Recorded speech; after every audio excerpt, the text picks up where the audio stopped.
Hey everyone, and welcome to the show. I'm James, that's Katie, and of course that makes this episode 60 of the Circles and Squares PlayStation podcast. And we are only 5 episodes away now from being podcast senior citizens at 65.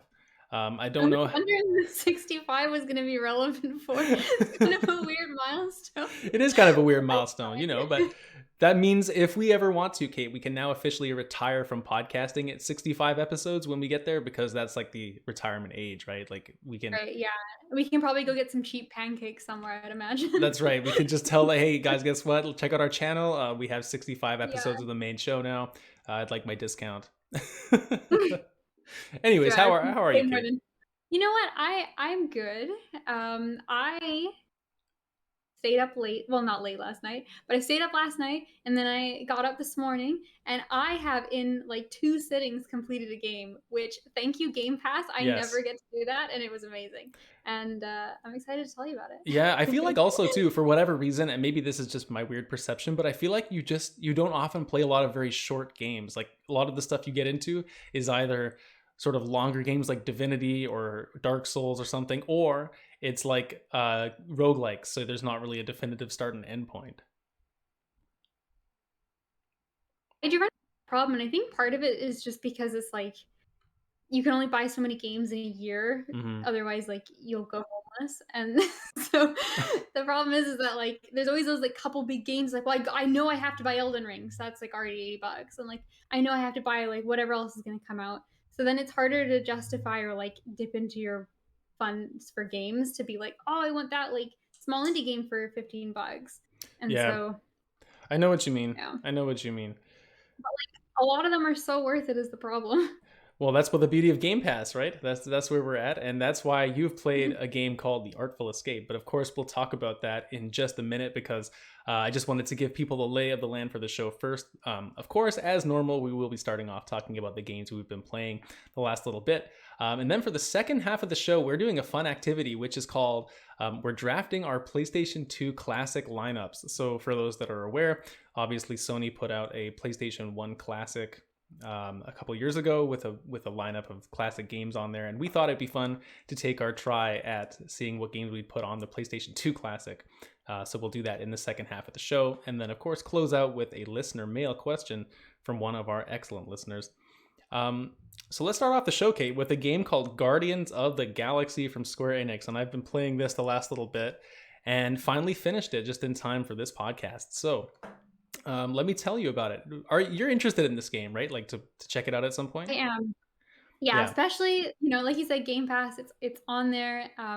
It was one I just, what it hinged on for me was how good the banter was and the relationship between the characters.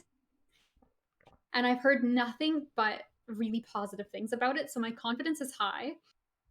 Yeah, I think it should be, because I think like my review of this game, if I was to put it into like a simple sentence, would be that I think this game is better than the sum of its parts. And a lot of that is because of the characters and their interactions that really just make it feel like that exact Guardians experience that you want when it comes to the characters and the way that they interact. So maybe I'll run through like the rest of the game first and what I think about it, and then leave the characters to the end, because there's definitely like the best part there. So this game, I guess for those that aren't really familiar with how it plays, I almost liken it to like an Uncharted style experience where you're sort of going through like sort of linear environments. You can explore here and there and find collectibles on the ground for like upgrades for some of your weapons and whatnot, but you're pretty much going through these linear environments and solving puzzles along the way. And a lot of the game's enjoyment comes from sort of the banter between the characters as you're moving through the environments and the different Marvel locations. And so a lot of that's like your party members, but also characters sort of around in the environment.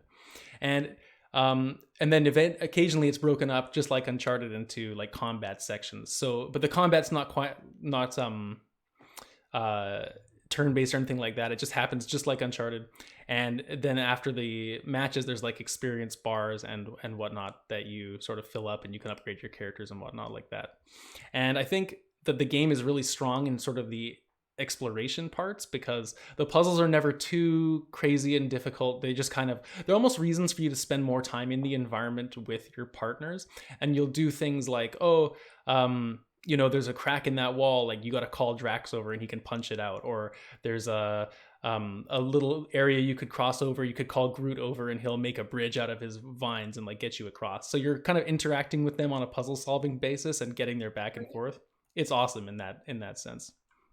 But then the combat comes along, and I feel like that's really the weakest part of the game is the combat, because it ends up just being a lot of like rinse and repeat. Like it's action based, you're kind of, so you play only as Star-Lord, and he's got his kind of two guns, and his guns, they have different elements you can get on them later on. They have like, fire and ice and all these different things. And then the rest of your characters, they sort of just fight for you automatically. And the way you control them is they have like meters that build up basically, and once they're full up, you can go into like a little selection menu, I guess similar to like a Mass Effect, and get them each to use an attack. And so Drax and Gamora are kind of heavy hitters, whereas Rocket has like grenades for area effect, and then Groot will like hold guys in place with his roots. And so it sounds kind of cool, but then when you really boil it down, it really becomes like there's so much going on in a lot of these battles. There's a lot of enemies, and you almost just like don't have time to look at it. So you sort of just spam the moves are going to work the best, and it's not the most engaging battle system, unfortunately. Like you're kind of just more like waiting for meters to fill up than anything else. More or less, yeah. Like your regular attacks as the game progresses, I think they begin to feel sort of more and more useless, and they just sort of become what you do in between waiting for the meters. And then also I feel like as if you sort of stagger how often you use the attacks, that the meters will come up sort of like in order. Like if you use Rocket's move first, by the time you've used the other ones, Rocket will be reloaded. And so more often than not, you're sort of just playing with the meters a lot and not really actually fighting too much. What the heck was that? Not really fucking loud. That was my washing machine. Oh my god. Oh my god.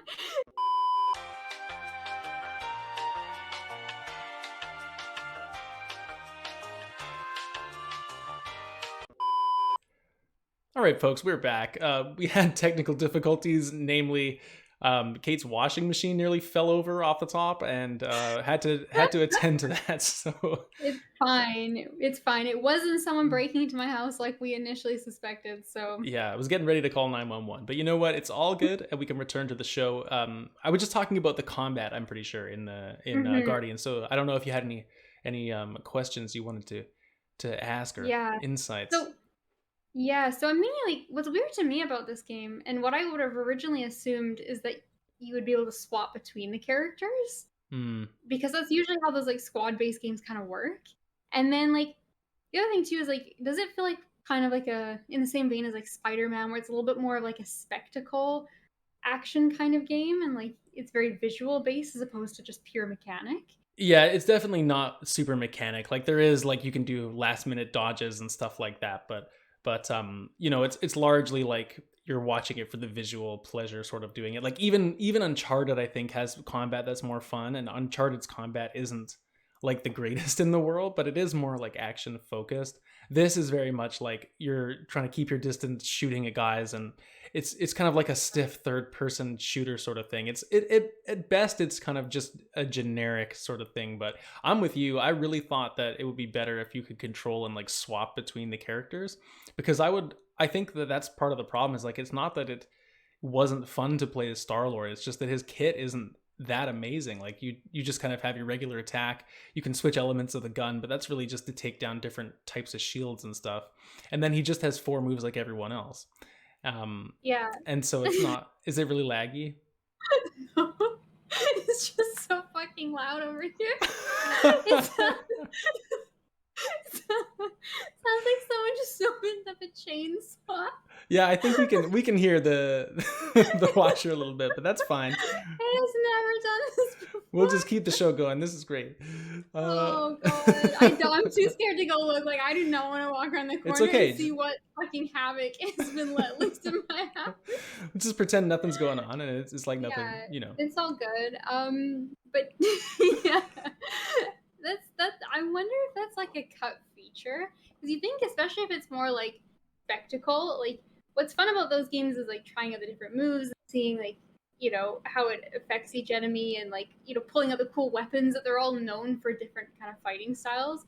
And like, you think about a lot of the other Marvel games too, and it's very much like alliance, like swap between characters and like be the Hulk and now you're Thor and whatever. And it just seems like that could have made it fun because it wouldn't get as boring as quickly because you're constantly like, okay, if you're bored of Star-Lord, just be Drax for an hour and then that's Right. fun Yeah. again. Yeah. I mean, I don't want to be too harsh. Like it's not awful. It's just like if this was the game, I certainly don't think it would be that successful. Like the praise the game gets is on the other parts of it. But anyway, like the fun part of the battle though is like when you can call like the team huddles with Star-Lord. So he kind of has his music player. He puts his headphones in like he does sometimes in the movies, and then you can kind of call your team in for a huddle, and it'll like refill everyone's health, fix their meter back up, stuff like that. And then they'll come in and they'll say something to you. So if the battle's going really well, they'll come in and be like, "Oh, Peter, we're doing really well out there. Like we're kicking ass," or sometimes they'll come in and be like feeling low, like we're not doing so well, and then it's up to you to choose one of two responses to kind of go against like with what they say and encourage your team.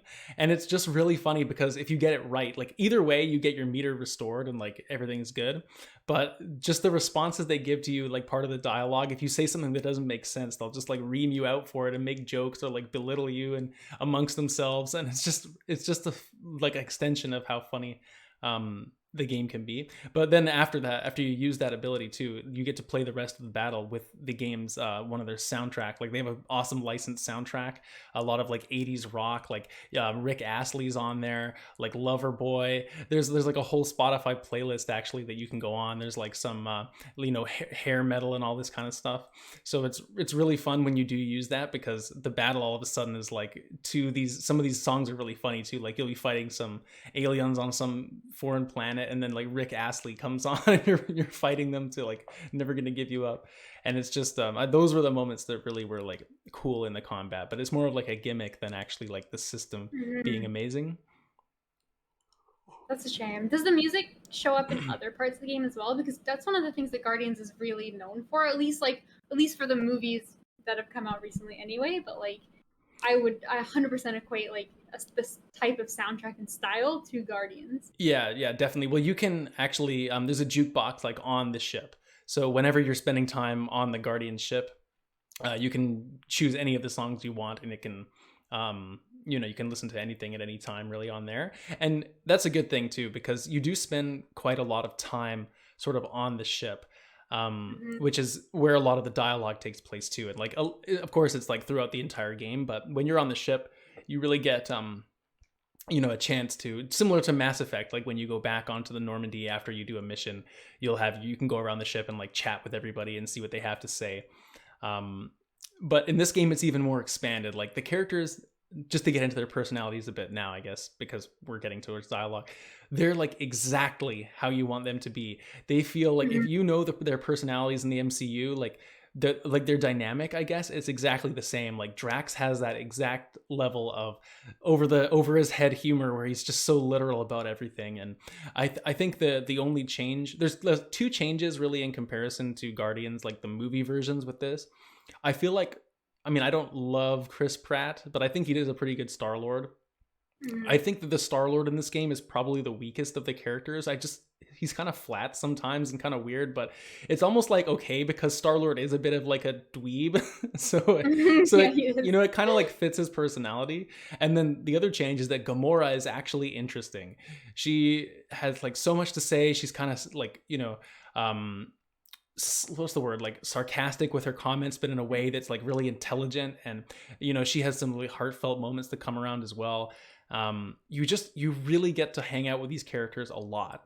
And so like I said, a lot of this is on the ship. And the amazing part to me, and it took me a while to sort of get used to this on a level like I've never really seen before, and I don't know if that's hyperbolic, but like it's not just when you go over to them and you initiate a conversation, like press A to talk to them or something. Like they have constant organic conversations about all different kinds of topics all the time. And you'll just be like walking through the ship, and in the sort of central sitting area, like you'll be overhearing like Rocket and Gamora already in a conversation. And they'll sometimes they'll pause what they're saying and acknowledge you and be like, "Oh, hi, Peter," and then like keep talking. And like all these amazing. Like, it's just so organic the way that everyone sort of has their own. It's like you could really believe they're doing their own thing on the ship and just hanging out, like, independently completely of what you're doing as Star-Lord.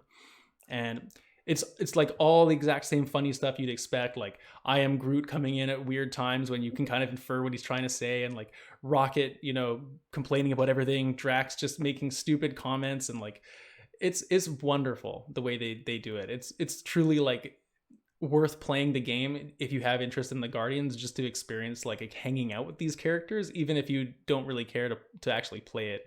I think it's great. Impressive. I feel like that kind of thing is like, it's so difficult to do it well, but if you can't do it halfway, like it seems so forced and unnatural if you do that kind of like organic dialogue and it doesn't land, or if the character says something at a funny time, or they see something that doesn't like actually make sense for which, you know, who they're talking to. And it's like, I can't imagine how difficult it is not only to write for that, but to also actually implement it, because they can't control when you're going to walk in the room or like turn around and go past, you know, back to them if you've already like gotten their first sentence that makes sense, and then you're supposed to be out of the room. But like, what if you actually stop and listen? And so to be able to account for all the variables that a player is going to do and to still make it seem believable is actually like, it's unfathomably difficult. Yeah, it's really something, and I gotta admit, like during the combat sequences, the dialogue for whatever reason really does go downhill. Like you hear a lot of repeat lines like during combat, and I don't exactly know why. Maybe it's because there's only so many ways to like point out an enemy's weakness or something. But aside from the combat, like when they're talking, either walking through the environment or on the ship or something, it's like you never hear a repeat. It's really like really quite something.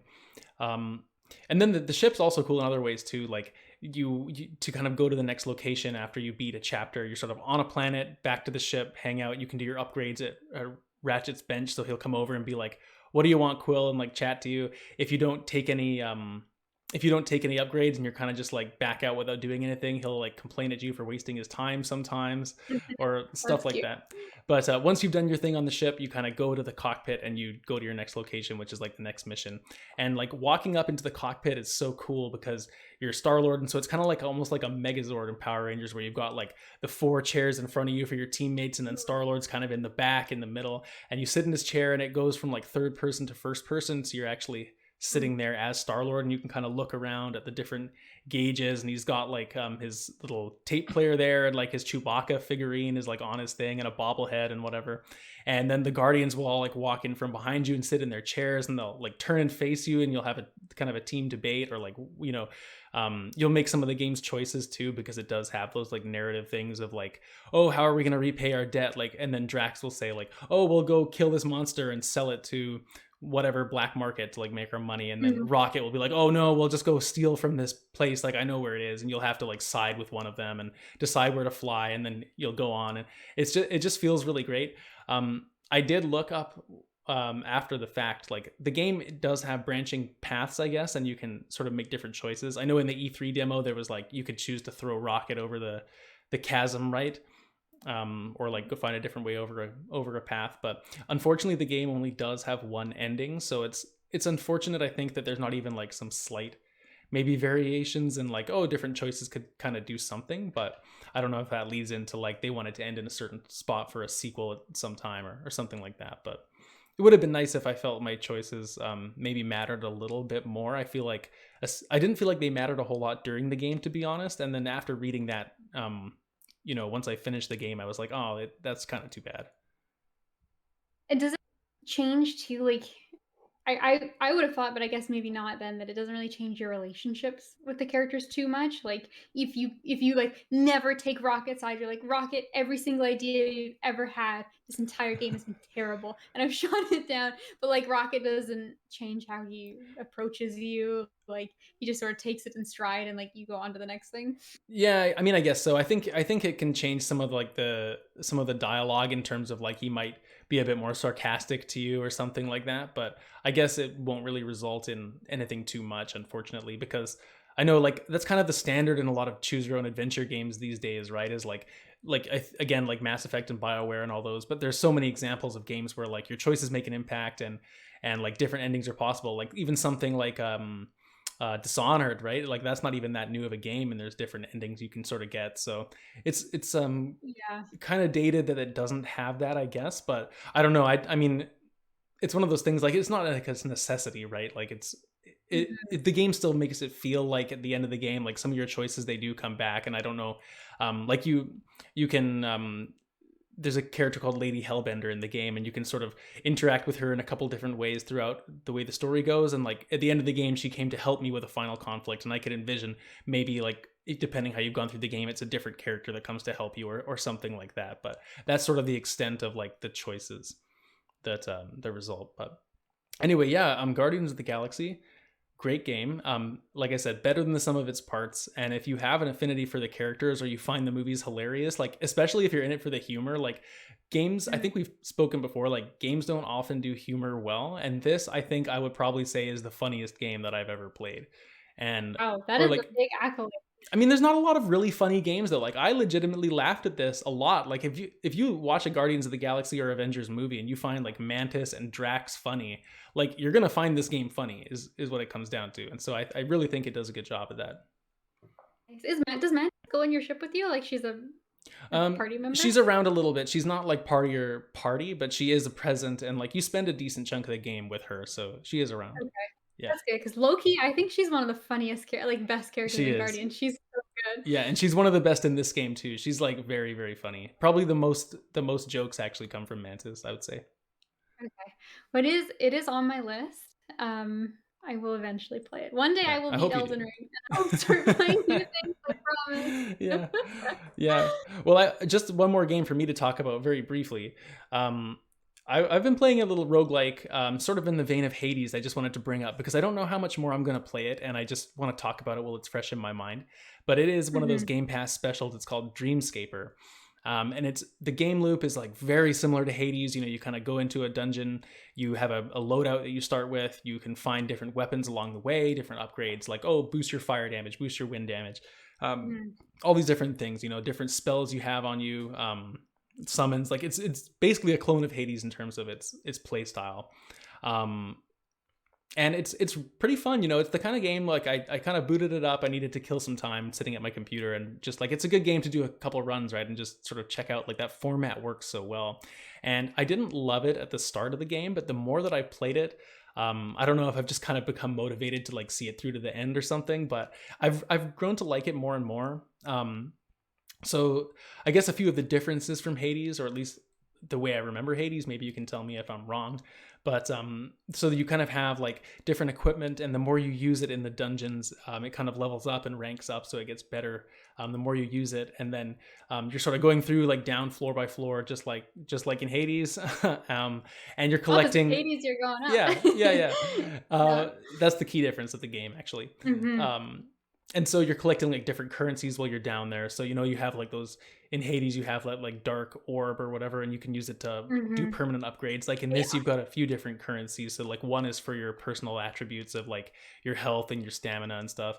And then another one is for like, I guess like the different system that's in the game's overworld. So the game is more different from Hades in like the part of the game where you're not in the dungeon, because it's called Dreamscaper, and what it is you're actually a girl that kind of goes into her dreams, and the enemies you're fighting are like her nightmares and her demons. So it'll be like jealousy is like one of the bosses. Like she struggled with that in her story, I guess. And when you wake up, you kind of live your life during the day. So you can go to the coffee shop and go to like the store or whatever, and wherever you go, you run into people, and you're sort of building relationships with them by so it's Persona meets Hades.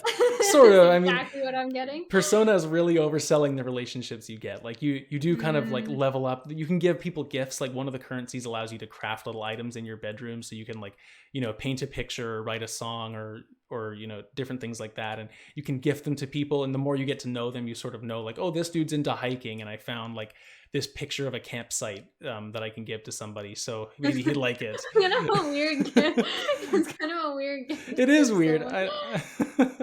Some of the gifts are weird. It's nice. It's not weird if you drew it, but it is kind of weird if you're like, I just found. Well, you this craft it. picture You of a craft it. You campsite. craft it.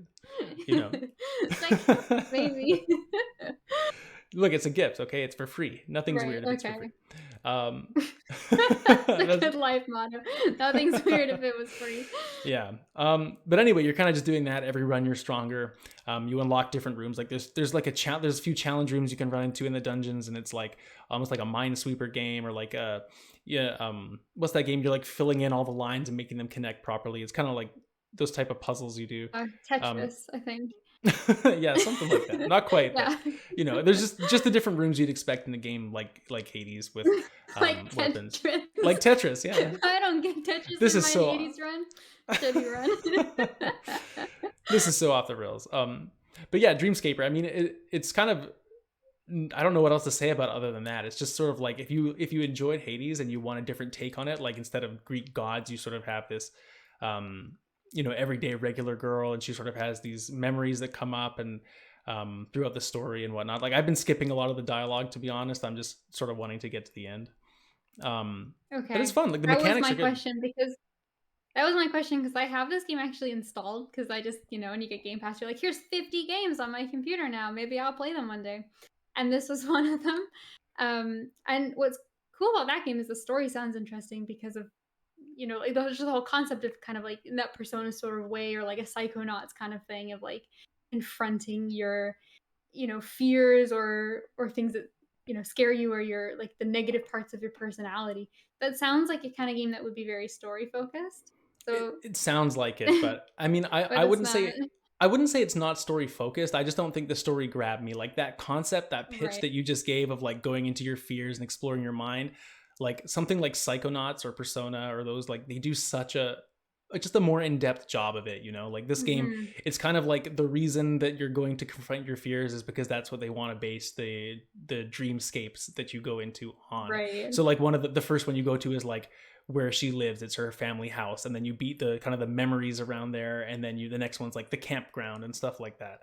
So it's almost like they had the concept of like how they wanted it to go and then wrote the story around it, and it's just not like anywhere near as impactful as the other games That's like sad. It's in like a the list. paper mache version of what it could be. Yeah, exactly. But it's a good thing though, because realistically, like this isn't the type of game where I'd want to be bogged down by a bunch of cutscenes and like talking to people. Like I want to get into the action, It's I feel like the game's pacing would be completely off if it was like a lot of heavy story, because the characters just aren't compelling. Like they don't really have a lot of detail in their design and all this stuff. It's more just the concept of Mhm. like how you're expanding your own character's stats by like talking to these people in the world. So but anyway, like it's a cool game. I don't say uninstall it. I just say like, you know don't like go into there expecting like the next version of Hades. Just kind of take it for what it is, and it's good to like play while you're watching TV or something like that.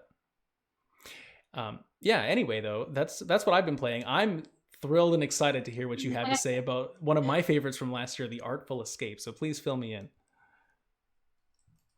The Artful Escape to me, so I don't know if I just missed some trailers for this game or if I just had some like weird idea of what it was in my mind, but it was 100% not what I was expecting. Like it started out exactly what I was expecting, you're in that like small, adorable, like folksy indie town, and you got this like kind of like hipster, sort of broody, introspective main character, and he's got his guitar. I'm like, yeah, this is exactly what this is going to be about, right? You're in this beautiful landscape. And then you just fall down this like insane psychedelic sci-fi wormhole and the whole rest of the game is like set in this like unfathomable cosmic backdrop, and like holy fuck, it was so good.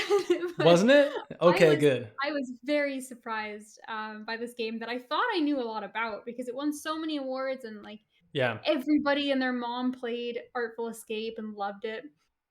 And like, geez, it took me fucking forever to get around to it. But I'm glad I finally did. And I think, like you said with Guardians, like this game is like it's the sum of all its parts put together. But every one of those parts is done really well, I think. Or at least 99% of those parts Yeah, are done really well. So I agree completely. I mean, obviously the first thing that gets you is the style and the music because that's sort of the glue that ties it all together, or at least that's the elevator pitch for the game. And some of the landscapes that you walk around and, like, there's not a hell of a lot of gameplay, which I think is the one thing I've heard people complain about. But to me, that's kind of funny because I don't think what you do is unpleasant. It's just people wanted more gameplay, but to me, it's like this game kind of is just like an interactive story, and I don't think I really needed anything on top of that, or that it ever occurred to me while I was playing that something was missing. Yeah, I can't think of like a type of gameplay that could have been added to it to make it like, wow, that was better than what it was.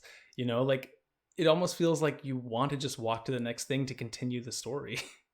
Yeah, exactly, and it took me just under 4 hours, so it's not like it's a hugely long game that, like, a mechanic could really be, like, introduced and developed over a large portion of time. So, I don't know, I can understand, like, maybe just some people aren't into the, like, walking simulator style game.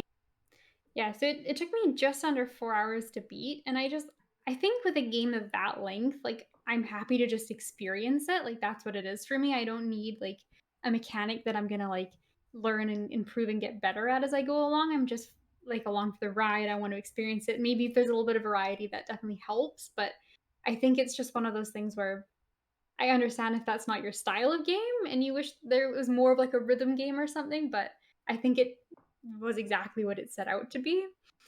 Um, so the main, I guess, what you do is you kind of just it's 2D and you sort of go from left to right. You walk through the level. There's very light platforming, Yeah, I if guess. you can call it You could platforming, yeah. call it that.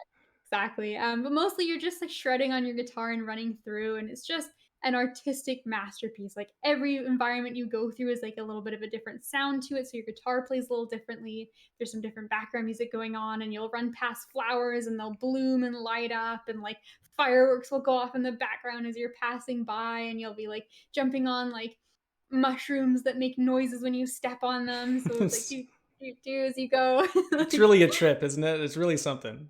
it really is, but, like, you can't even begin to explain, like, all, like, the aliens and the weird creatures and the fauna you go in, like, my favorite area, I guess, is the last one, and, like, there's all these trees, but the trees look like muscles, like, the trunks are not bark, they're made of, like, sinewy muscle, and there's, like everything's bright colored and, like and every creature has at least 7 eyes, like, or, and if they don't, they're probably hiding it behind some, like, ridiculous clothing that they're wearing. And it's so creative and interesting and different to look at. And then you put the music on top of it, which is the heart of the game, and it's awesome. Like it's like glam rock taken to the extreme. And it's so fun. Like it's I don't know how you play this game and you don't just have like a big smile on your face and you connect with it. And Yeah. it's just exciting all the time. I find it really inspiring too. It's like your character's like fulfilling their dream and whatnot. And I think his relationship with that, and I forget his name. Maybe you can fill me in. Like the main like guitar king, I guess that you're like trying to chase as an idol in the yellow jacket.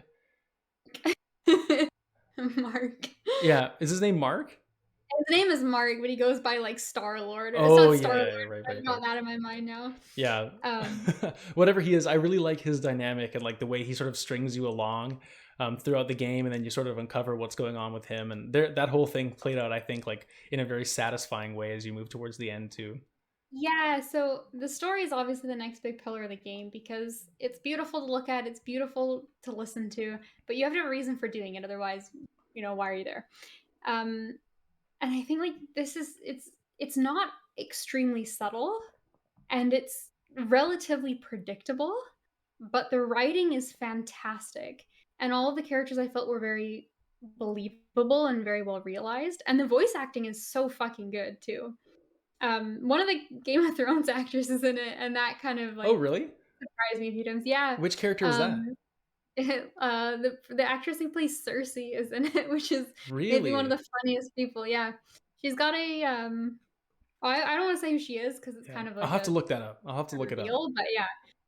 But anyway, they all give it a really good performance. But it's such a relatable story of the idea of like the main character, he's the nephew of a very famous folk artist.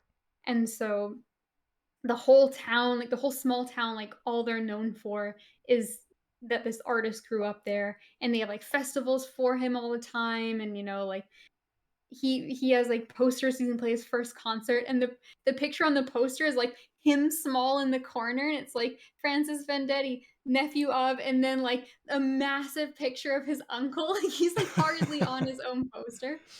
And so he's kind of following in the footsteps of his nephew, and everyone has these expectations on him that he's going to be an amazing folk singer as well. And he feels like he's kind of trapped in this destiny and identity of what other people expect of him. And I think what's neat about this is I think at one point he liked that. Like the main character, he was excited about that. He wanted to be just like his nephew or like his uncle. It was someone he looked up to. But as he's gotten older, he's started to realize that's maybe not the person that he wants to be, or he wants to pursue other things in life. And he's kind of at a crossroads of what is he going to do? Is he going to commit to being this folk musician, or is he going to kind of admit to himself or free himself from these expectations and forge his own path? And that's really what the game is all about. And there are a few other characters like oh god, what is his name now? You've put Star-Lord in I'll my look it mind up. I'll from look it Guardians of up. the Galaxy. That is bothering me, but he is kind of he's got a story that's sort of similar of like kind of being a mirror to the uncle, where he's the really famous, well versed mentor kind of character, but his story plays out a little bit differently. And you get Violetta as well, who's also kind of trying to like forge her own path, but she's having trouble like committing to it as well in some degrees. And it's so well written, and there's such normal struggles just like exemplified to this massive cosmic scale. And so there's some funny moments where he's like playing in like of music in a venue of like millions of people across galaxies and like time and space, and he's like, oh, but what is my neighbor at home gonna think? It's like, dude, we're way past your neighbor at home. Like, dude, where are you right now, man? Like, what's going on? Yeah. By the way, his name So is Lightman. Lightman, yes, thank you, that is what it is. Lightman, he's a cool dude as Yeah, well. I like him a lot. So he was neat, but I think like there's something about the story and just the music and everything. It goes so well together. Like it's really nicely merged, and the way that your character kind of progresses in his capacity to play music, or to play like this different style of glam rock music, and how that coalesces with him kind of like figuring out who he wants to be and gaining confidence as the story goes on. It really like tied them together so nicely. Mm-hmm. I am you playing this game this time, it reminded me like how much I cared about it when I played it originally, because like now that it's been a little while, I've sort of forgotten some of the more minor plot points and different things. I've just kind of kept like the overall feeling of what I thought about it, and I'm like, man, should I like go back one night and replay the Artful Escape and just like hang out? I don't know, like it sounds like an appealing idea. It genuinely wouldn't be a bad game to go back and play because, like, it's not too long. It's pretty fun, and I was to say too, the other thing that surprised me, this game was really funny. Like, there were a lot of characters that were just so good, and you get back to kind of like the sort of hub area, I guess, before you go out to various planets to explore and play It's music. the Lung, right? And the The lung, yeah, Lung, the yeah. cosmic lung. And there's just some, like, running threads of characters there that are so funny, like, you don't really have tons of, like, interactables with the environment, but there are various characters you can just stop and talk to for a second, and there's, like, a guy at coat check, and at first, like, he doesn't know who you are, so he, like, takes your coat and, like, loses it, and he sort of steals it. You ask for your coat, and he just kinda closes coat check on you, and then so every time you end up going back to the lung, like, and you're getting more progressively more famous, he's, like, sees you and kind of panics and like tries to give you something and closes the coat check. And like there's just a bunch of really funny stuff, and every now and again your character is just some like commentary on something ridiculous he's seeing, and he's like trying to rationalize like, yeah, all right, like that creature is like 12 limbs and is half an octopus, like sure, fine. And I don't want to spoil too much because I think it's like really the kind of game that like you have to just sit down and play.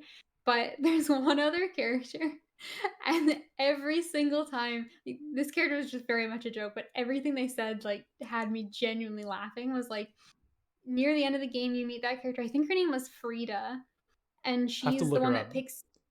picks you up on her plane, and she gets you to go to, like, her wardrobe, and, like, you get to pick out that outfit that you Oh, yeah, end yeah, up doing, yeah. like, Mm-hmm. performance in, and she's got that, like, creature with her, like, it seems like it's, like, a pet of some sort. Calvaggio, I think is the name, and you go to talk to the you're like, "Oh, it's so cute," and she's like, "No, don't talk to it, like, you have no idea what you're getting yourself into," and you're like, "Holy shit, like, what is this thing?" And then later it talks to you, and it has, like, just the most, like, intense, deep well, maybe I shouldn't spoil, but, like, the way that it talks to you is just so unexpected and so funny, and it does it a few times, and it's just, like, a completely different tone than the rest of the game, like, it goes into this, like, almost like a side where this character is. I don't know if you remember, but I holy don't shit, know. it was so I'll have to look it up because look up Frida and Calvaggio because, like, you will know exactly what I'm talking yeah, about when you see this character, and it's, like, just a couple throwaway jokes, but, like, they're placed just, like, in the perfect just, like, few and far between enough where the game, like, you don't start to think it's a silly game or a comedy because it's still very, like, heartfelt and kind of got that serious tone to it. But, like, every now and again, you just stop for a second and come across something so funny.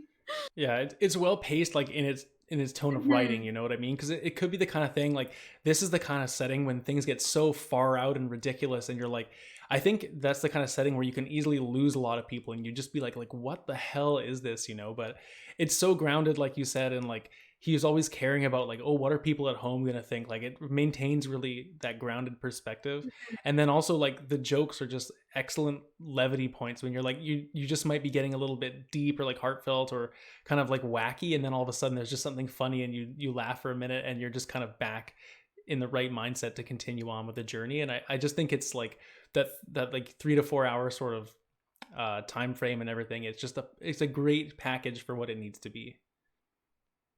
Yeah, I fully agree, like, I totally see why it won so many awards. I think it was 2021 when it came out, and it just kind of, Yeah. like, swept the Game Awards, and it absolutely, like, deserves all of them.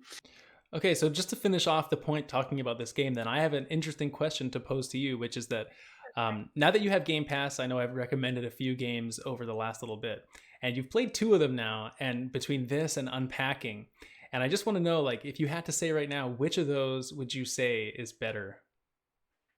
That is such an unfair question. They are such different games. I think Unpacking touched me a little bit more than The Artful Escape, and I don't wanna say that it's a better game because I think there's a lot more to The Artful Escape.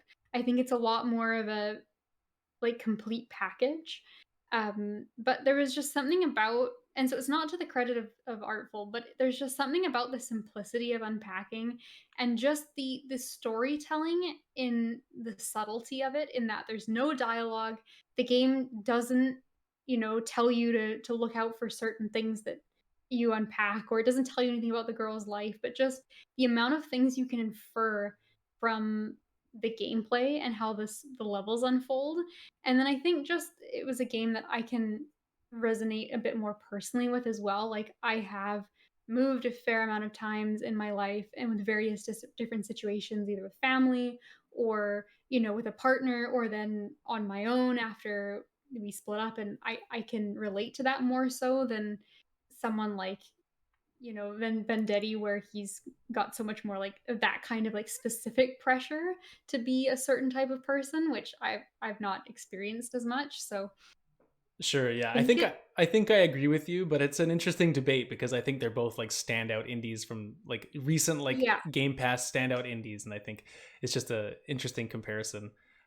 Maybe we'll have to make like a tier list of Game Pass indie games at some point. That'd be That great. would be We'll get a fun. few more in and then we get started. Yeah, that Yeah. would be fun. Anyway, that's what we've been playing the last couple of weeks. So let's move on to the second half of today's show, which is very exciting, folks. We've got a very fun game plan. Like I said at the top of the show, we're going to be planning out our PlayStation 2 classic lineups. So here's the way it's going to go. We're going to take turns drafting games to our console. So if I take, for example, God of War, the original, Kate would not be able to take that on her PS2 Classic. She'd have to pick God of War 2. or something else. But that's fine. We can both, we'll take turns and go down. Once we both have, I think, 10 games we've agreed upon, we'll each, I guess, recap our list, and then we're going to post them both on our Twitter account and see which list people think would be a better lineup for the PS2 Classic. So it's a little competition and maybe a tiebreaker for next time we need to decide something on the show. What do you say? What do you say? All right. Deal. Would you like the honors, Kate, of drafting first? Wow, just for free? I assumed I had to complete just some for kind free. of task. Okay. Just for free. You can go first if you'd like. I feel like I'll ask you a skill testing question, actually, of a fun fact I learned today. Okay. So I'm wearing my Metallica shirt. Nice. You can see. And so it's a nice Metallica shirt. It's very nice. Yeah. And now this fact came from a friend who heard it on the radio, and I kind of remember it, so it might be bullshit, but we'll see if you can get it anyway. Okay. And their first ever appearance in the Rolling Stone magazine was in what year? Metallica. Ooh. Now, I was given a few options, and I will let you choose between them. Okay. Was it 1991, 1993, or 1995? I'll say now, I was incredibly young in a lot of these years, so it's not like I'm going to be around then, but I'll say it was 91. Oh, you're right. It was 91. I also guessed that. Well, they were late 80s, right? They came to be really popular, so 91 kind of lines up. Anyway, cool trivia. I'm wearing a Pokemon t-shirt, which I would not at this time like to ask you one, but maybe another time. Mostly because I don't have one prepared. But let's kick us off, Kate. Let's see. Okay. Just for next time, you can ask me who the best starter is, and it's Bulbasaur or Trico. Okay. So, cool. I'll remember that for next time, and then you can get it right. 3 points. Yeah, that is the correct answer. Okay. I feel like this is a bonus to go first, but also really difficult to kind of set the tone. And I'm just gonna, off the bat, I think steal Shadow of the Colossus. Ooh, interesting. That was very high on my list of games to take. You've been devastated by this. Yeah. Now have you played Shadow of Colossus? Oh my god. Okay, I'm gonna hotspot. Fuck. I'm gonna hotspot. Give me a sec. Oh, okay, you weren't on it already. I thought you were already on it, and I was like, no, shit. I wasn't. I just switched them. I had switched to the 5G network just to see. Oh, okay. Just that help. Well, sometimes it's like usually better, but then sometimes it's like the connection's not as strong, so it's like a give and take sort of thing. You know. Anyway, we can just you can just say your first pick again, and I'll fix it up. And then maybe we should just say like a little section, like a little thing about why we chose it or whatever like that. Right. Yeah. I was gonna kind of. Yeah. I'm sure you were. I'm just hotspot. All right, give me a second. Oh, and do you have the listener mail question up to read it out when we get to that point? I can open it. Yeah. Okay, cool. I'll be right back. I'll disconnect for just a second.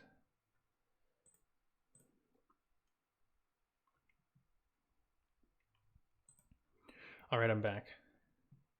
Ready? Welcome back. Ready. Okay, go ahead. I think I'm just gonna start us out with the big one and steal Shadow of the Colossus. Because that is just such a cool, unique game. And I don't think there's anything else in the library that's gonna really give that kind of experience. And for a 10-game catalog, you need some good variety. You do. That's a really good point, I think, and it was honestly one of my lists too. Like I have my sort of games listed in 3 different ways. It's like James's favorites that rock, James's favorites that don't rock, and then critically acclaimed games that I've not played. I really hope the favorites that rock are just like Guitar Hero, Rock Band. Not quite. And then it's like, okay, the other one's God of War or whatever. Yeah, not quite, but you know. Speaking of that, I'm gonna go ahead and just take God of War 2. I think. And I'm going to take that simply just because I feel like although God of War, the original, was really good, I just think the second one sort of polished up the way the game felt and improved a little bit on some of the combat and whatnot, and enemy types. And so God of War 2, man, it's a classic. And God of War, just such a great franchise. You know, people love it. They'll buy the console just to play it. Absolutely. Imagine if it had the full collection, though. only thing that could beat it. Okay, I'm gonna take another one I think is big that you might also have wanted, and that's gonna be Psychonauts.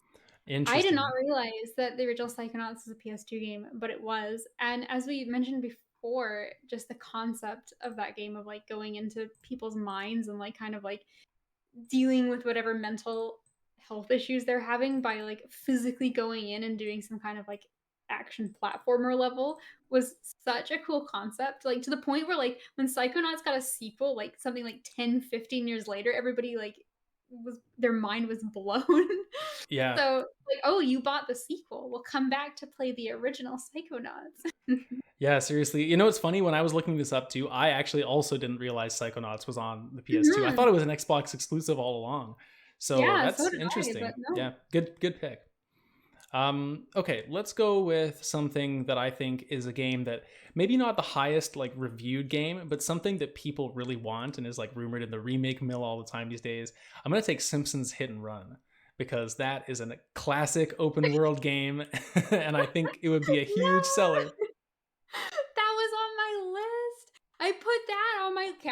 I put my list into or to two different categories. There's the like, okay, James is gonna contest these ones, and then Hmm. the list of like, you're just free to put these in at the end. And Simpsons Hit Run is the top of my put in free. No That game way. was It was awesome. Yeah, awesome. damn it, that game was so fun.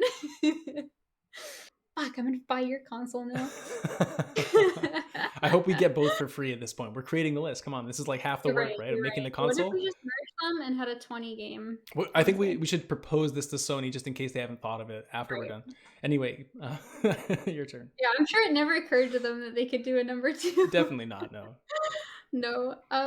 Okay, well damn it, I'm totally thrown off now. Okay, I'm gonna just go like a complete left field and go Silent Hill 2.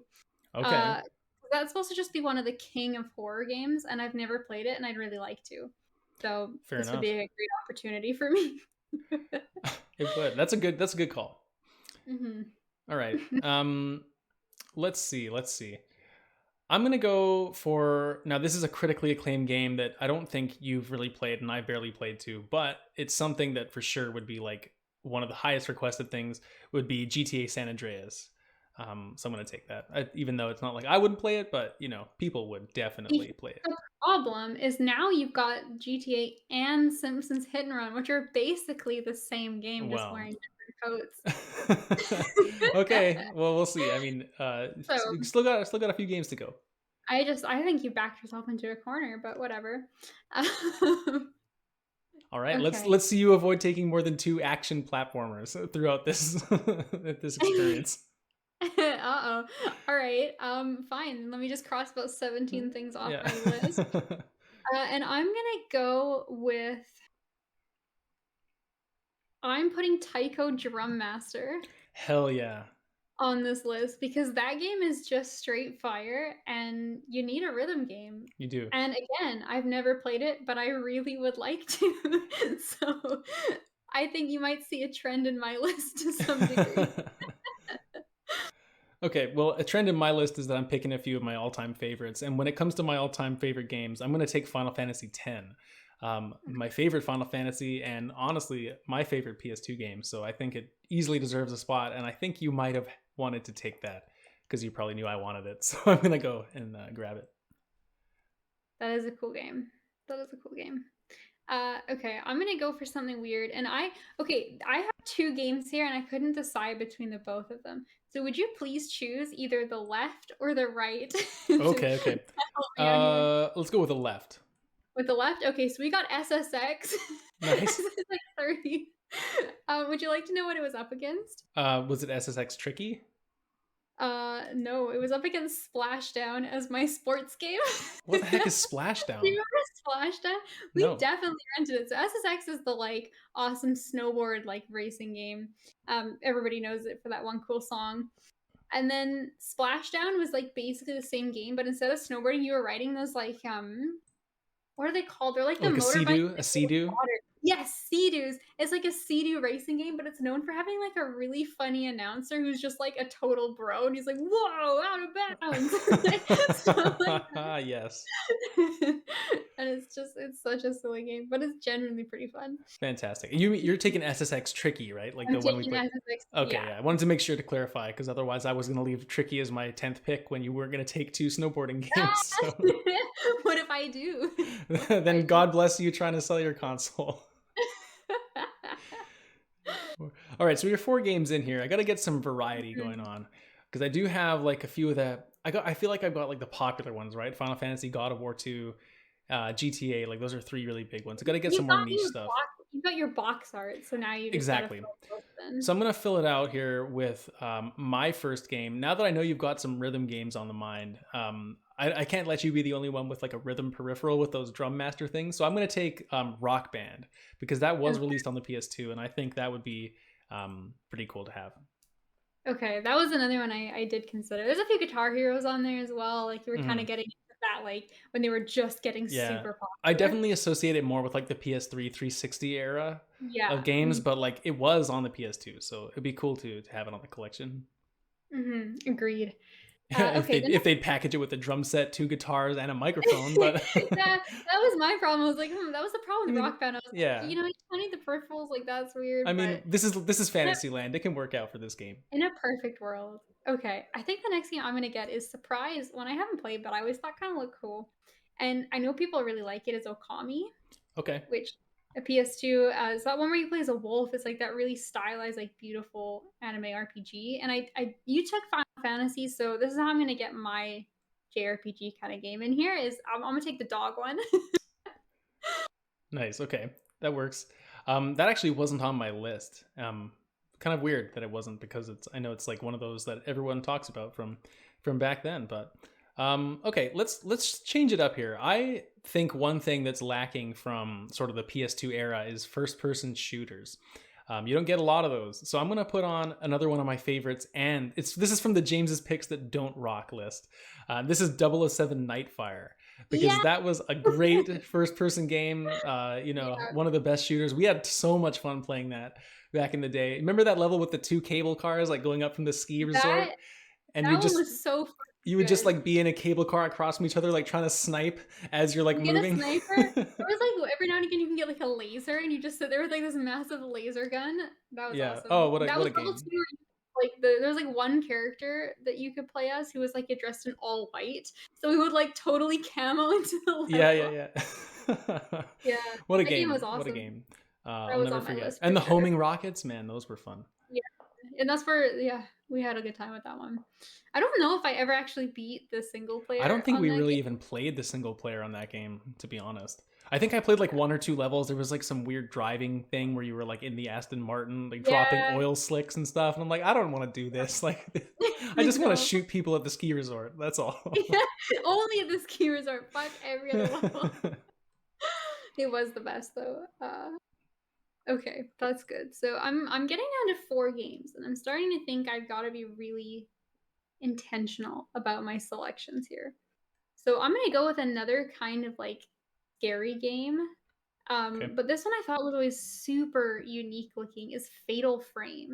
Oh, nice call. So it's not like a photography based horror game, and there's just something about it. Like this to me is like the precursor for all those like games that came out like where you have like infrared and like night vision goggles, and you have to like you only have so much battery, so you can only see it in certain times. And like this to me is like I think the game that inspired a lot of like those mechanics. But in this, you have like the photography element instead, and it's such a cool idea. Fatal Frame. Yeah, I agree. That was on my list for sure too, because I don't have a horror game yet.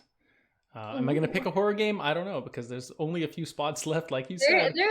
There's another strong horror game that's just the elephant in the room right now and staring us right in the face. Well, I'm gonna continue to pick other stuff first. I think there's just better stuff. I'm gonna go for Soul Calibur 2, because I don't have a fighting game yet, and I know that was like one of the really critically acclaimed versions, with the ones that had the different exclusive characters depending on console. So PS2 had, I think, Heihachi from Tekken in there. And people really like that guy as far as I can tell, so why not take Soul Calibur 2 as my fighting game? Plus I love that game, so why not? That is fair. I was just thinking myself that I also need a fighting game, and so I'm okay with you taking that one because I was gonna go for Tekken 5. Okay. I just personally prefer Tekken to Soul Calibur, and Yoshimitsu's a cool dude. We can agree on that. Yoshimitsu is a cool dude. All right, 3 games left. Hey, 3 games left. 3 games left. Okay. So I've got my last 2 already picked out, and they're games I know you will not take. So I just really need to come Okay. down to like the last thing that I want. And there's a few different things that I'm thinking of. Maybe we can give some honorable mentions at the end. Okay. Let's see. I'm gonna go with. I think everything needs a weird indie kind of game on there, and so I Mhm. don't really have a weird indie game yet. I'm gonna take Katamari Damacy. That Uh, game is so weird. which is an awesome game where you basically roll giant balls of things together. And I don't know, like, what else do you say about it? Like, it's like you're rolling a snowball, except instead of it's made of snow, you're like rolling up people and objects, and it gets bigger and bigger, and then you're rolling houses and trees and planets, and it's just crazy and strange. And yeah, why not Katamari? Okay. Games were so old because like I've definitely seen them now. Like they pop up from time to time because they're just wacky and insane. But I didn't realize that there was like an actual PS2 version. Yeah, I think the first version was on the PS2 because it was one of the first games that took advantage of like dual analog sticks, because you would be Oh, able to the like roll roll the around. ball in this certain control scheme. So I think it That was makes like a lot of along sense. with that was like one of the, it was almost like a tech demo, I would imagine, for like controlling in that sort of way. Mhm. But then yeah, it turned out to be like, I think That it's makes fun. a lot I think of it's fun sense. as hell. I think that game does look fun as hell. So I've got 2 games left, and I'm about to devolve into like just random shit I want to play Yeah. because I am not going to take God of War. You left that like perfect bait. Like it's sitting there on like a silver platter. Like that is the steak dinner that is staring me in the face and I'm not going to eat it. So, I'm sorry God of War, like I love you. Ragnarok is coming and you know, that's like a vacation day for me. So I would play it day 1. I love you. But there's something I love more than God of War, and that is everything From Software does. Okay. And so for my kind of weird indie game, I'm taking Ico, Oh, nice pick. and I guess it's not like super niche, but I what I learned about Ico recently is that it actually inspired Miyazaki a lot when he started working on the Soul series because it's kind of got like a really fucking weird story in Ico. I was gonna say that's because that's not a FromSoft game. That's like the same developer as Shadow of Colossus. It is the same developer, Shadow Colossus, but apparently he said in interviews a few times that like the story of that game really inspired him. And just reading about it a little bit, like it is weird. Like I will just read you the first sentence of the plot on Wikipedia. It's Aiko, a horned boy, is taken by a group of warriors to an abandoned castle and locked inside a stone coffin to be sacrificed. And then like he gets out and there's some like like queen is just like sacrificing people to like stay young and like there's just all sorts of like weird like people are losing their consciousness and like getting turned to stone and like become like devolving and like growing horns and there's just like weird shit happening and it was like yeah, I could see Miyazaki getting into that. Like that doesn't surprise me at all. Fair enough. But I think it'd be cool to go back and just kind of see like, where some of the roots came from. Yeah, it would be cool. I mean, I think that game's on an HD collection somewhere, maybe with like, I think you can get it on PlayStation, just FYI. But Yeah, I'd like to play that too, and it's a double whammy because it's also lineage of Shadow of the Colossus, which is a great game. So it'd be cool exactly. to play for like 2 reasons. That's a great call. Mhm. Wow, I'm surprised you got both of those. I really wanted Shadow of Colossus. I'm mad. um, Hey, you let me go yeah, first. you're true. I wouldn't have taken it first, but you know. Okay, as everyone knows, I'm a huge Dallas Stars fan, Kate. So I gotta get a hockey game on here. And I was just thinking, like, which hockey game should I pick? Because there's another one every year, and then this was also like it wasn't just EA NHL. A lot of the times there was also 2K hockey, which was making it like a rival series back in the PS2 era. And it just so happens that one of those 2 games, NHL 2K6, had none other than Stars goaltender Marty Turco on the front cover of the game's art. No So way. I have to take NHL 2K6 because it's like the only time there's been a Stars player on the front of the box of an NHL game. And so it's just very sentimental. And yeah, it's got to be on there. Pretty cool. I mean, I figured you might take a hockey game. There There's actually one game I'm interested if you take as your last pick, because one of the notes I wrote down on the bottom of my list is James is gonna take this game, and you haven't taken it Wow, yet. really? I want to know what it is. Yeah, so that'll be interesting. But my last game is a game I doubt you have ever heard of, because I have never heard of it before. But I was just looking through like lists of PS2 games to kind of refresh, just to, so there was like a super obvious thing that I forgot. And I found this game called Way of the Samurai, Never which will heard of be it. my final game. And what struck me about it, just it kind of had a cool title. It's kind of got cool box art of like the samurai sort of like facing the sunset. But what struck me is like the article I was looking at kind of had a little synopsis. And one of the things they stress about this game was like, this is not a hack and slash game. Like, this is tactical samurai combat. And I looked at it and I was like, holy shit, like, this is PS2 Sekiro. Oh, Like, really? dude, it looks so cool. Like, you kind of got the stance, and like the character in the video is sort of like waiting, and then you like kind of block an attack perfectly, and then he swings back, and it just looks like really slow, like precise samurai combat. But you also have like a bunch of different swords, and that can give you like different moves you can have. And then apparently has like a co-op mode where like you can like fight each other. So it's like, wow, what if we Interesting. could really Sekiro each other? And I just thought to myself, like, I kind of genuinely, like, out of all the games on my list, I sort of have the most interest in like trying to find a copy of Yeah. this game just to see how it It would be feels. fun to try, and it would work on your PS4. So, like, Yeah, why not give it a go? I think it would work on your PS4. It plays PS2 games, no? I don't No, I'm know. wrong. Maybe it doesn't. I don't know. I mean, I would definitely will never Well, I try have to a steal PS. it I off can give you my anything. PS2 anyway. If you were to find a copy, I'm sure it wouldn't be that expensive. Yeah, if anyone knows where I can find Way of the Samurai, because it looks like so much like they did that Bloodborne downgrade of Yeah. like someone online, like that amazing person made like Bloodborne, but it's on PS1 and you can like kind of play through part of the game. Like this is just basically like okay, Sekiro but on PS2. Right. Right. Interesting. Okay. Um, my last pick. I'm gonna take a game. I don't have a racing game. Neither of us have a racing game actually. I I'm have snowboard racing. That's Oh, the that's same true. thing, That's but true. I forgot. cooler. Well, one of my favorite racing games of all time is on the PS2. So I'm wondering if this is the game you have written down for me to take. But I'm taking Burnout Revenge because that game, um, Oh, Burnout was amazing. It fun. was like racing, but if someone like knocked you out of the race, it would label them as your rival, and you'd have to go take them out for like extra bonuses or something throughout the race. You could go off jumps and like land on top of each other's cars and like smash them up. Great time. Great time. And great game. So, Cool one. so what was the That game you thought I was gonna take? Siphon Filter. Every time It's a we PS1 talk game. about no, it's PS2. Well, the original's on PS1. That's what people are Oh, asking okay. for. Well, Yeah, it was on like lists of interesting. what I looked up. But Yeah. every time we talk about franchises to come back, you're always like, "Oh, Sony's bringing back Siphon Well, Filter." that's more of a guess, not like what I want. But you're Yeah, I not guess wrong though. It's that's not a bad true. pick. All right, I guess let's that's get to true. some honorable mentions before we give out our final list. So, like, anything else you want to shout out that was like number 11 or Um, 12? I mean, Persona 4 was on the PS2, and Yeah. that's wild that nobody brought it up. I was thinking Um, about it, but I also thought like, well, there's Golden now, and like, is it yeah, really worth putting like the original when Golden's just better? yeah, Yeah, exactly. That was my thought process. Resident Evil 4, I thought for yeah. sure you would take that as your horror game. I didn't even really think of it to be honest. I just got wrapped up in like other stuff. Mhm. Amplitude was another game I considered as like another musical counterpart to Taiko Drum Master. Hmm. Yeah, those are good. Those are good picks. I thought about taking the original God of War as well to give like that 1-2 Mhm. combo. Like that might have been kind of cool.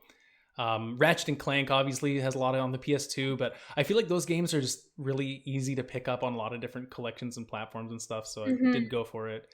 Other stuff, Tony Hawk Pro Skater, obviously. I was gonna take it for the There meme, but there were so many Tony Hawk games. I was going through that list of like best I rated know. PlayStation Look, games. It was like it's no joke. It's Tony no Hawk, joke as that they're Tony good Hawk. games. But Dude, but he doesn't need 30 on PS2. I also thought about taking either the original Yakuza or Killzone because they were on PS2, and it would be Yeah, like a cool sort of back to the roots pick of like some of these long-standing franchises. yeah. And then the last two for me that was really funny, or actually three. One of them was Star Wars Battlefront 2 because people love that game, and I remember that being a ton of fun. But there was two Marvel games that I thought about putting on there that I had no idea existed, and I don't know if you came across either of these. But there's a Punisher game on the PS2, which Yes, I saw like I that. watched some gameplay. It looks hilarious. You're just like going around like different auto shops and like killing people like in really violent ways. And then there's this Incredible Hulk game called Incredible Hulk Ultimate Destruction, and it literally looks like a PS1 or PS2 style like Spider-Man game. Like it's the same sort of New York City setup, but instead of swinging around, you're kind of jumping with the Hulk, and you can run up buildings the same way. And I watched like 10 seconds of gameplay, and he just like picks a guy up by the head and is like swinging him around. The guy's screaming. It's like the most ridiculous game in the world. That sounds amazing. Speaking of Marvel, Spider-Man 2 could have been a good pick as well. Yeah. Because that's like the OG, like, oh my god, the swinging, you really feel like Spider-Man. Yeah, that's a good point, actually. Yeah, I thought also Gauntlet Dark Legacy would be kind of cool. Oh, I remember that game. As a good game. Very vaguely. Yeah. Anyway, why don't we run down our lists and for a recap here, and then like we said, we'll post them online and see which people think was a better lineup. So go ahead, Kate. What's your list of 10? Okay, in no particular order, I've got Shadow of the Colossus, Okami, Silent Hill 2, SSX Tricky, Ico, Tekken 5, Psychonauts, Taiko Drum Master, Way of the Samurai, and Fatal Frame, which I actually think is a pretty kick-ass lineup. That's a kick-ass lineup. I would buy that console. Why not? Okay, for me, I have Final Fantasy X, again in no particular order. Final Fantasy X, God of War 2, Soul Calibur 2, Burnout Revenge, Rock Band, NHL 2K6, Simpsons Hit and Run, GTA San Andreas, Katamari Damacy, and 007 Nightfire. Damn.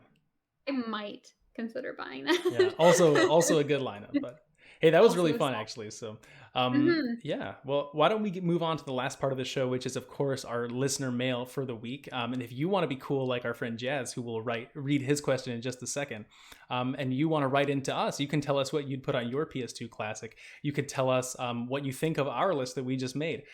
Or you can write in with anything else you want to tell us or comment on, because we would love to hear from you at circlesandsquarespod@gmail.com. Or, of course, on Twitter, you can get in touch with us as well. And all our links are below in the show. So, yeah, we got a question from Jazz for this week. Nice and simple. Why don't you read it out, Kate? This question a lot. It's just fun. He says, other than Ragnarok, because that's the obvious one, what's the next game you're looking forward to playing that's not released yet? So that's always a fun question, because what's the only thing more fun than playing video games is like cataloging all the video games that you want to play. Right, you catalog the games you've beaten, you catalog the ones you want to play. Yeah, it's like a past, present, and future of a gamer's life, basically. So yeah, that is very true. So yeah, if you want to go first. Yeah, I mean, there's a lot of stuff coming up that I'm looking forward to, and we talk about it on the show pretty often, especially when we sort of recap different showcases and whatnot. So I thought I would take it in a different direction and talk about something that I don't think I've mentioned on the show yet, and that is Mina the Hollower. And that is the next game, if you've not heard of it, from Yacht Club Games, the makers of Hollow Knight, because it's been a while since they sort of released anything else. Or Shovel Knight. Damn. Shovel Knight. Don't worry. He may make an appearance, but this is not it. Yeah, Yacht Club Games, the makers of Shovel Knight. Sorry, it's been a long day, folks. So Mina the Hollower is their next project after Shovel Knight. So they've done a couple of Shovel Knight spin-offs, but this is like their next sort of main game, and it's very much in the vein of Shovel Knight, except for instead of being a 2D sort of platformer, it's more of like a top-down 2D Zelda game style. Sort of think Link to the Past or Minish Cap or one of those. It's sort of that top-down view, and it just looks like the same level of polish and excellent pixel art, and the music is killer from what we've seen on like some of the announcement trailers and whatnot. So it's a game I kickstarted back when it was released. They were going to be making it, and so far I think it's like fully funded and passed a bunch of stretch goals. And I mean, for those that have listened for any length of time, you know how I feel about Shovel Knight, and I think it's just one of the best games indie wise, at least, to come out of the past 5, 6, 7 years. And so Mina the Hollower is really high up my list, and I'm very, very excited to get that one day. I think it's supposed to come out next year actually too, so that's good. The end of next year, I think, is what it says. But yeah, that game looks kick-ass. Like, I did play some Shovel Knight, but I'm not as big on the platformer. So this style of game appeals to me more, and so I can definitely see myself picking it up when it's released. Yeah, it looks fantastic. Um, that looks awesome. I went a little more just like obvious with this question. I mean, fucking Silk Song, come on. You mentioned Hollow Knight, Team Cherry. Silk Song's coming out at some point. But because it doesn't have a release date, I thought I would just give a shout out to Plague Tale Requiem, which is coming out on October 18th and coming straight to Game Pass. So it's going to be a day one for me. Like, we've talked in the past about Plague Tale Innocence, and it has still to this day held true of the longer I go and the more I think about that game, I only like it more and more. So I'm sure by the time Plague Tale Requiem comes out, I'm gonna have like an aneurysm. It's gonna be the best game I've ever seen in my life. I hope so. But like, I'm just so excited to get back to seeing those characters, and like because it has a release date, the hype is really strong. Yeah, definitely. That's a great shout. I think if I was to go for something that's a little bit more like on the traditional, like, oh, what are we really looking forward to, like almost like as an industry, it would be those Insomniac projects coming up, like the sequel to Spider-Man and Wolverine coming on. Those two, like, you know, after Insomniac's last couple of games, I just cannot wait to play both of those. So yeah, great question though, Jazz. Thanks for writing in. It's always fun to look forward to the future. And like we said at the top of that segment, write in, let us know what you're looking forward to, because we would love to hear, especially if it's a game that we've not really talked about before, if it's something that we might not have heard of or missed, because there's so many games announced all these days. Like, let us know what we're missing, because we'd love to get some suggestions. Yeah, anyway, that's going to do us for today's show. So like always, thank you for joining us. And we will see you again next time for the news show on next Monday. So until then, take care of yourself, and we'll see you soon.